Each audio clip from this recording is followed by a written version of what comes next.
Hello, I'm Locke Meredith. Would like to invite you to join me on the next Legal Lines, where my guest is Baton Rouge Mayor President Sharon Broome. The mayor's going to talk to us about a lot of big issues. We were very fortunate to have her for an hour to discuss all the issues facing Baton Rouge. She's going to talk to us about COVID, where we've been and where we're going. She's going to talk to us about the economy and plans already being made to help in that regard.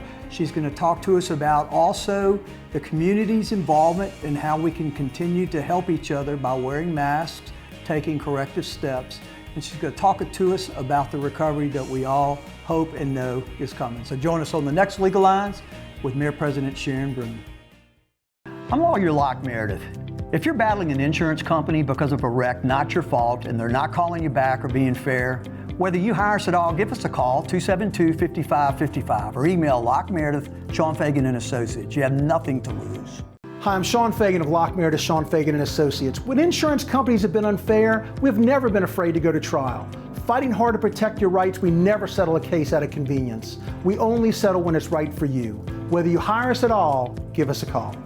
Hi, I'm Mitchell Meredith. Injuries happen when you least expect them to, making your life more complicated. At Locke Meredith, Sean Fagan and Associates, we know this and we strive to help each of our clients during these times. Whether you hire us at all, give us a call at 272-5555. I'm Lawyer Collins Locke Meredith. Trust is important when hiring an injury law firm. At Locke Meredith, Sean Fagan Associates, thousands have trusted us and gotten the results they deserved. Visit us at LockeMeredith.com. Whether you hire us at all, give us a call, 272-5555. Hello, welcome to Legal Lines. I'm Locke Meredith. This is a continuation show. I'm very happy to have on the show the Baton Rouge Mayor and the Mayor President of East Baton Rouge Parish, Sharon Broome. Sharon, again, thank you for giving me the opportunity to just kind of get everybody educated on where we are. And so let's kind of dive back in. We were talking about kind of all the issues that our community has faced and is currently facing. And of course, one of the biggest, if not the very biggest, is COVID, the coronavirus. So tell us where we are. I know we've recently been moved to level 3, but we're still not, out of the woods by any stretch. So tell folks. Well, I will tell you. First, I'll start off by saying, look, I don't think any of us, when we set our goals for the new year of 2020, anticipated that we would be dealing with a global pandemic. And so it has really hit us hard. It has not only hit Baton Rouge, but our nation. The world. And the world. You're absolutely right.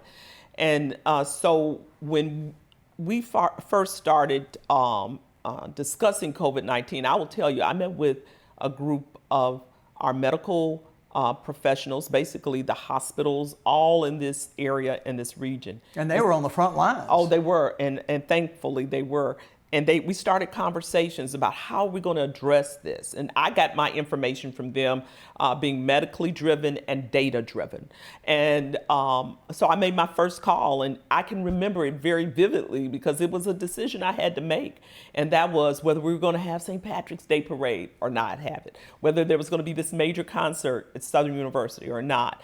And I decided, for the health and well-being of our citizens, that we could not have any major, huge crowd events because we had learned that is where how the virus certainly surges, is when you have crowds. And when this first came, we had no information on it. That's right. And we're being told this was really, really bad. Yeah. And so right after that, then with the help of all of our area hospitals, and I thank them to this day for helping me. My mother went in during this time. Really? Praise God that she didn't die. But as we're leaving, the nurse said, "Y'all need to get ready. You may not see her again." Wow. And then my wife went in 3 weeks later for an unrelated thing, but we didn't know that. Yeah. It's a terrifying time. And you probably couldn't go visit. Heck no. And that was the hardest part, watch my mom go back, 80 years old, and Jilly. It's funny, me and all my kids sat in the parking lot in all our cars waiting. And just talk to her on the phone. I'm sorry, but that was a very trying time. That's part of what families have experienced during this season, and it's Anybody a reality. And everybody. It's a reality, and so these hospitals, though, they helped us establish the first stand-up testing site in East Baton Rouge Parish without any funds from the federal government and the state government. What they did, they took their resources and their frontline workers, their employees came and volunteered. So that is how we were able to kick off testing. And I thank them all from the bottom of my heart. I remember the today. nurse's name, Tina. She was there for both of them. So, I mean, it's just, they become like saints to you in the moment of great fear. So we stood that up. Our healthcare providers, Mayor, they've been on the front line. They were some serious heroes. And I know and they still are. Yes, they still are. And so we stood that testing site up for people to get tested. And that was at Baton Rouge General, but they were the host site. But all of our hospitals were involved in that. Everything that I watched, they all kind of had individual roles. They worked together. They certainly did. And so now we have at least 40 testing sites. But you can remember that in the early days of this discussion around the coronavirus or COVID-19, a lot of the discussion had to do with accessibility to testing. Right. Oh, yeah. And so we were able to work to get free testing sites open. And now we have 40 testing sites. Some are free, some are not free, but we have access. Well, that was the only gateway to getting care. Exactly. For the virus. And it was taking 5 days once you complained and got tested. Yeah. So that's a So we big have made frickin' some deal. progress. We have made some progress, but you and I both know until there is a vaccine that is developed, we still have to deal with this virus. We're not out of the woods. We're not out of the woods. And so I sound like a broken record sometimes with this, but it's so true. You know, sometimes some of the simple plans go over our head because it's so simple, but it is a vital part of the mitigation process. And that is, we gotta continue to wash our hands. We have to practice social distancing, avoid the big crowds, even though we're in phase 3, if we want to continue to mitigate it. And we have to wear face coverings. And look, here, you and I both know there are some people who believe they're worthless and others who believe they're sacrosanct. And I know the CDC guy was up in the Senate yesterday saying it was very important. Regardless, it's such a minor thing for you to have to do. And particularly, I'm just stating my view.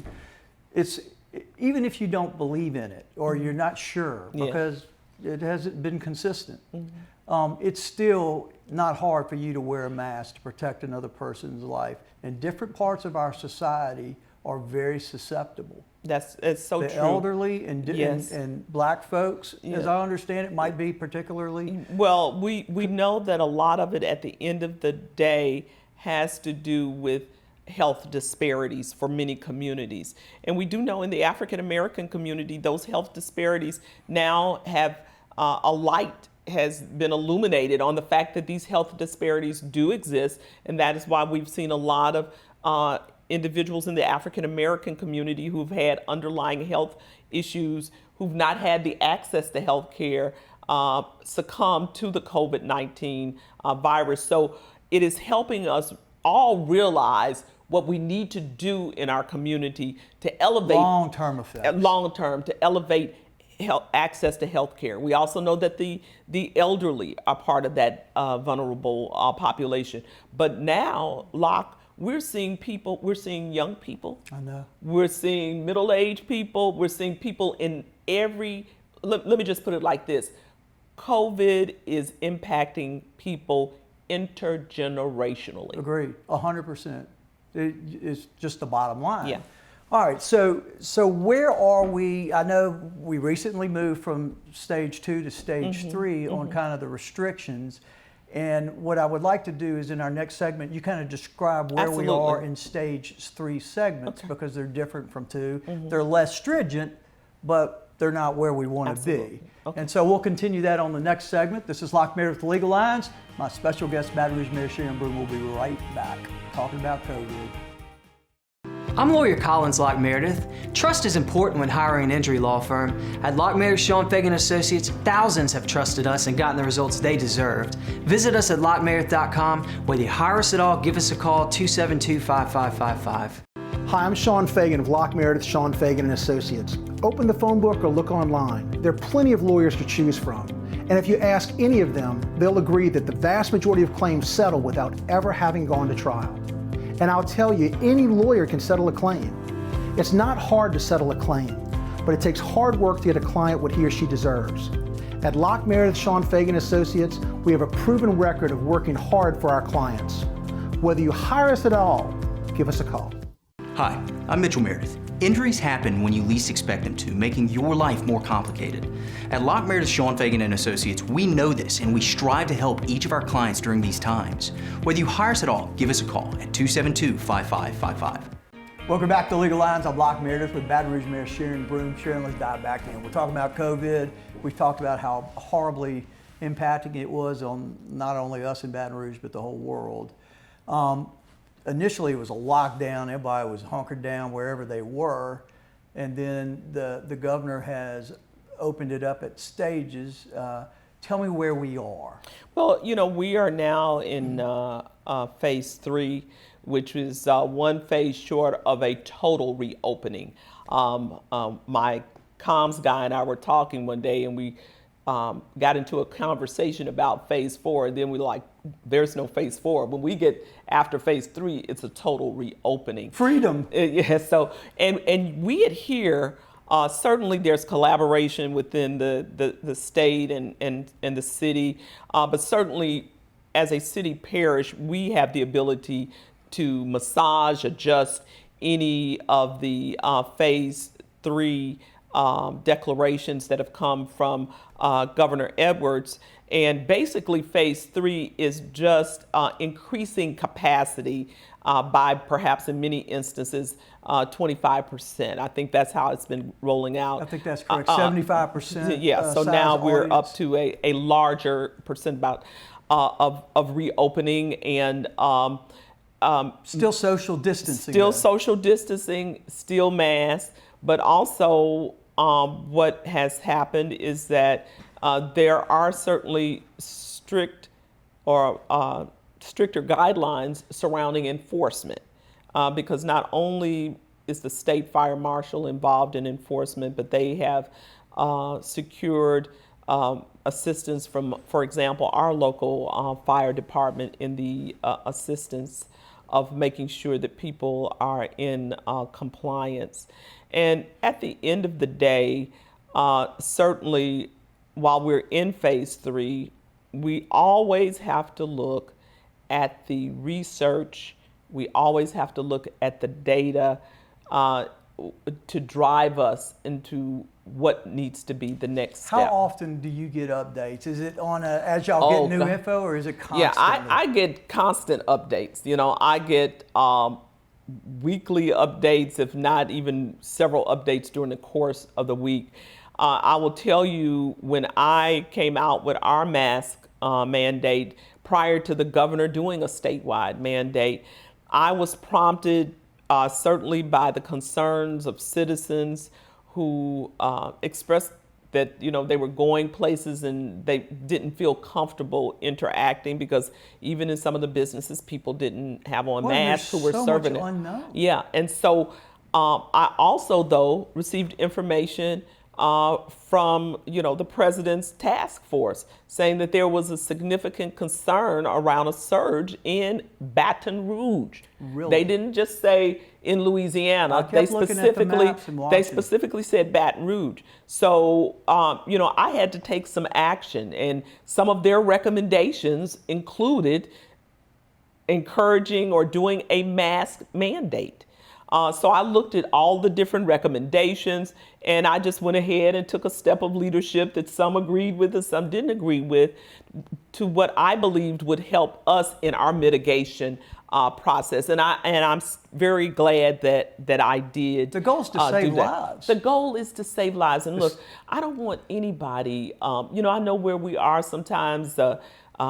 Unfortunately, we feel that we've got to take sides. We've got to be in this corner or that corner.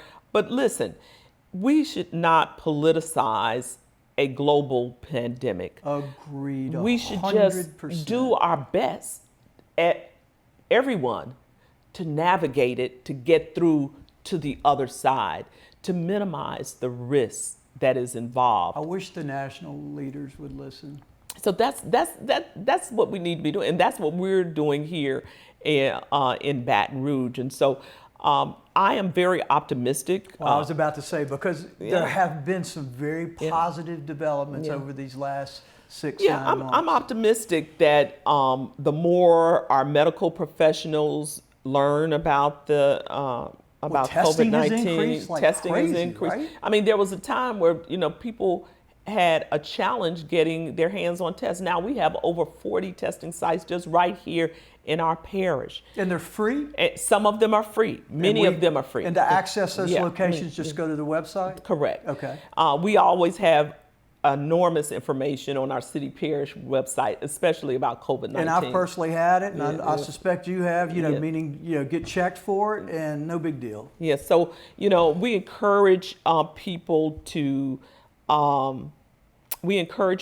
look on there to see if they are, if they want to go get tested, that information is there. And so I believe that we will move forward, and I'm very optimistic. I know in my readings, keeping up with this, that it appears that we now do have some treatment so that not as many folks are going on respirators, and that's fantastic news. Yeah, And additionally, the deaths are going down, meaning the rate of folks who get it. You know what I mean. Yeah. But we have to be very balanced. But we got to be careful. Yeah, we have to be very balanced in what as we discuss it, because yes, there are some people who have succumbed, and our hearts and our prayers go out to those families. But there's some people who have survived, and we need to celebrate those individuals as well who have survived COVID-19. There are many among us who have. Yeah, it's not a death sentence. It is not necessarily a death sentence, and that's why we want to certainly, we believe if people would adhere to some of these very simple mitigation practices, that it will benefit all of us in the long run. And I am optimistic. I keep saying that word, and I'm trying to say I'm very optimistic about us having a vaccine, hopefully sooner than later. We here in America, we have some of the best healthcare and healthcare providers, and scientists, researchers. I talked to a young lady who's doing research, who's from Baton Rouge, and she's in Atlanta now and has a research lab there. And the governments are pouring hundreds of billions of dollars at this. So we will get through this together. Yes, we will. We will get to the other side. Well, and we're a very resilient community. Let's shift a little bit, but still about the COVID. We only got a minute. Economically, once it's lifted, we're moving forward, and so I want to talk about that. The economic impact has been significant, and then what we're doing in that context. We'll continue this on the next segment. This is Locke Meredith Legal Lines. My very special guest, Baton Rouge Mayor Sharon Broome. Hi, I'm Lawyer Locke Meredith. We see this a lot. You're battling an insurance company because of a wreck, not your fault. They're not calling you back or being fair. You're injured, your car's damaged, and you need to see a doctor. You're in pain. You can't work, pay your bills, or fix your vehicle. You need help. Whether you hire us at all, give us a call, 272-5555, or email us at Locke Meredith, Sean Fagan and Associates. Better yet, come see us. We'd be honored to help, and you have nothing to lose. Hi, I'm Sean Fagan of Locke Meredith, Sean Fagan and Associates. Open the phone book or look online. There are plenty of lawyers to choose from. And if you ask any of them, they'll agree that the vast majority of claims settle without ever having gone to trial. And I'll tell you, any lawyer can settle a claim. It's not hard to settle a claim, but it takes hard work to get a client what he or she deserves. At Locke Meredith, Sean Fagan Associates, we have a proven record of working hard for our clients. Whether you hire us at all, give us a call. Welcome back to Legal Lines. I'm Locke Meredith. Very pleased to have back on the show again, Baton Rouge Mayor Sharon Broome. Sharon, we're talking about COVID. Let folks know what happens when we are out of stage 3 and we're released to freedom in essence. Are we going to hit the ground running in terms of government's going to say go for it? Well, I believe that our reopening, when we get to the final phase, which passes phase 3, that it will certainly be a guarded reopening. Now, what do I mean by that? We have to, it is my responsibility as the leader of the city, I have to continue to monitor the numbers. I have to continue to monitor the data and the research. And what we have seen, and we don't even know this yet, for example, after major holidays where people get together, then historically we've seen a resurgence, which has prompted us to reinforce or strengthen mitigation messages. So right now we don't know what the numbers are. I don't think we have all the numbers from the Labor Day weekend. Okay. And so that is an example of what we have to continue to do, is monitor the numbers. And if there's ever a time that we need to pull back, then we will. But you bring up a very good point. I believe it's important for us to emphasize mitigation and to do what we can now, because once we go to a major reopening, we don't want to have to pull back. Right. You know, that experience is not beneficial for the citizens or the businesses Who to can't have to predict what's going to do. So we don't want to have to go backwards.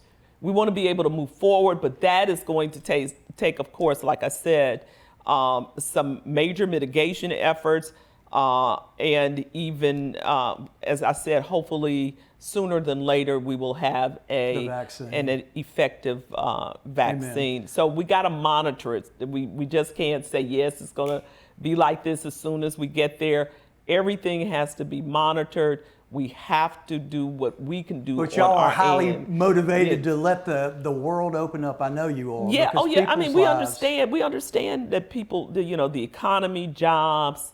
But if you don't have your health, right, then you won't have a job. Of course. So we've got to make sure that we have the discussion around the health and well-being of our citizens, and have discussions around our economy. They are not mutually exclusive. Agreed, 100%. Let's shift gears real quick. And we don't have a whole lot of time, but let's talk about crime. When you first came in, and it's interesting, I've interviewed our law enforcement officials for decades, and the issues are always the same. And it's, in a lot of ways, it feels like we're always in the same place we were, 5 years ago or whatever. And the truth is, when you came in, there was a lot of turmoil, a lot of distrust. We had the Mr. Sterling's killing and the murders of law enforcement officers, and there was just a lot of tension. And you chose Chief Murphy Paul to head up the Baton Rouge Police, and y'all had y'all's plan. Kind of bring us up to speed. Yeah, so let me just say that in 2017, when I took office, this was before Chief Paul was hired, one of the first things I did was bring together stakeholders in our community, nonprofits, faith-based, law enforcement, community activists together, and say, look, what can we do to close the gap between law enforcement and our citizens? And so prior to what you're hearing right now, in other cities across the country, we were on the front line, some of the first in terms of making sure that we had use of force as policy, making sure that we had de-escalation in our policy, making sure that we were implementing training, making sure that we equipped our BRPD with body cameras. Before I came in office, there had been a committee to discuss body cameras. There was a recommendation for body cameras. When I got in office, I took the ball, I ran with it and carried it over the night with the help of our Metro Council, and we provided funding so that everyone, all of our BRPD could have body cameras. It is so important for them to have cameras. I think both sides now are glad. Exactly. And I think it gives a greater credibility to their presence, because folks know, look, there's nothing shady going to go on. And I'm not saying that happens all the time anyway. Right. But it eliminates that as a concern in a lot of people's Well, minds. it helps I the believe. citizens and it helps our law enforcement. Correct. In Absolutely, terms of 100%. in their roles. Now, you mentioned crime lock, and right now we have seen an uptick in crime. A leader can't just ignore issues that are prevalent. And so, yes, we've seen an uptick in crime, but I like to put it into perspective. In 2018 and 2019, we were actually on a decline in terms of violent crime. We had 2 good years where our numbers were decreasing. I saw the homicide rate went down. Yeah, and so we've been looking at what's different, what has happened, why this uptick in violent crime, much of which is retaliatory, much of which is just in 2 primary zip We've codes. talked about that. In You our know where city. it's going to We happen, know where and you it is. likely know who's involved. Yeah, and so we have been addressing that. But one of the things that we've learned as we've talked to folks all over about the uptick, because listen, it's just not happening here in Baton Rouge. It's all over. All over. And there's a common denominator. In 2016, before I became mayor, when I was running for mayor, we saw an uptick. That uptick happened in one of the most traumatic years in the history of Baton Rouge. Now look where we are in 2020, another traumatic year. COVID-19, global pandemic, people having to stay in the house, losing jobs, et cetera, et cetera. Then we have seen racial unrest. Probably in some way related at times to the across stress our the country. COVID and stuff. And so there are so many different factors, I believe, as we've talked with other specialists, of course, that have fed this violence that is taking place in our community. Nevertheless, it's my role as the mayor president, and certainly Chief Murphy Paul as the leader of the city's law enforcement, to do everything that we can possibly do to mitigate it. And I will tell you, I don't micromanage Chief Paul. I let him do his job, and he's doing it. He knows what he's doing. He knows what he's doing. I always tell him he's a stellar police chief, and that we will get past what's happening in our community. And it's just not going to happen by us saying it. So, his real-time crime center is going to assist in that mitigation. Collaboration with the violent crimes unit will help with that. The collaboration with other law enforcement agencies, and our citizens in our community will also eyes help. and ears of the police officers. So we're going to see better days will be ahead for us in terms of what we're seeing now. I believe that we will see, once again, get to a place where our numbers are declining. Fantastic. Thank you very much, Mayor. We very much appreciate Thank updating you. us. This Locke Meredith Legal Lines, my very special guest, Baton Rouge Mayor Sharon Broome. Thank you for being with us.